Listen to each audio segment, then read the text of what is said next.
কিশোরগঞ্জ বলুন, সৈয়দপুর বলুন, এই সবগুলো এলাকাকে আমরা শিল্প অঞ্চল হিসাবে গড়ে তুলতে চাই। নীলফামারী, রংপুর, দিনাজপুর সহ এই পুরা রংপুর বিভাগের মানুষের একটি প্রাণের দাবি আছে। বলুন তো কে সেই প্রাণের দাবি? বলুন তো কে সেই প্রাণের দাবি? তিস্তা ব্যারাজ মহাপরিকল্পনা।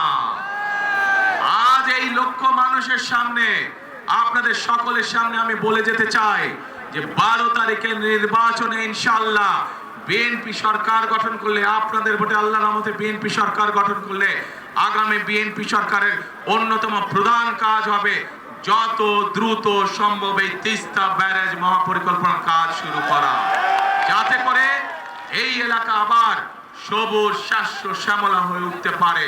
এই এলাকার খাল বিলগুলোতে যাতে পানি ভরে যেতে পারে, যাতে মানুষের ব্যবহারের জন্যই হোক আর কৃষি কাজের ব্যবহারের জন্যই হোক, এই এলাকার মানুষের জন্য পানির কষ্ট না হয়। সেই জন্য বিএনপি সরকার গঠনের সাথে সাথে যত দ্রুত সম্ভব দ্রুততার সাথে আমরা তিস্তা ব্যারেজ মহাপরিকল্পনার কাজ শুরু করতে চাই। প্রিয় ভাই বোনেরা, নীলফামারীর একটি বহুদিনের মানুষের দাবি, এখানে একটি মেডিকেল কলেজের দাবি। ইনশাআল্লাহ পর্যায়ক্রমিক ভাবে এইটিও আমরা বাস্তবায়ন করব, মেডিকেল কলেজের কাজ।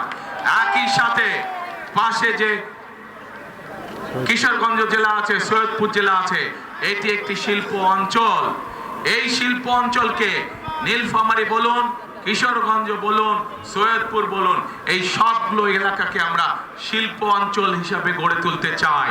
সেখানে রেল কারখানা সহ আরো যেগুলো ভারী শিল্প গঠন করা সম্ভব হয়, আমরা সেই শিল্পগুলো গঠন করতে চাই। কারণ এই এলাকা মানুষ কৃষি নির্ভর, কিন্তু শুধু কৃষি নির্ভর রাখতে চায় না, এই এলাকার মানুষের সাথে কর্মসংস্থানের সমস্যা না হয়, সহজে যাতে কর্মসংস্থানের ব্যবস্থা করা যায়, সেই জন্য আমরা এই এলাকাকে আমরা শিল্প অঞ্চল হিসেবেও গড়ে তুলতে চাই।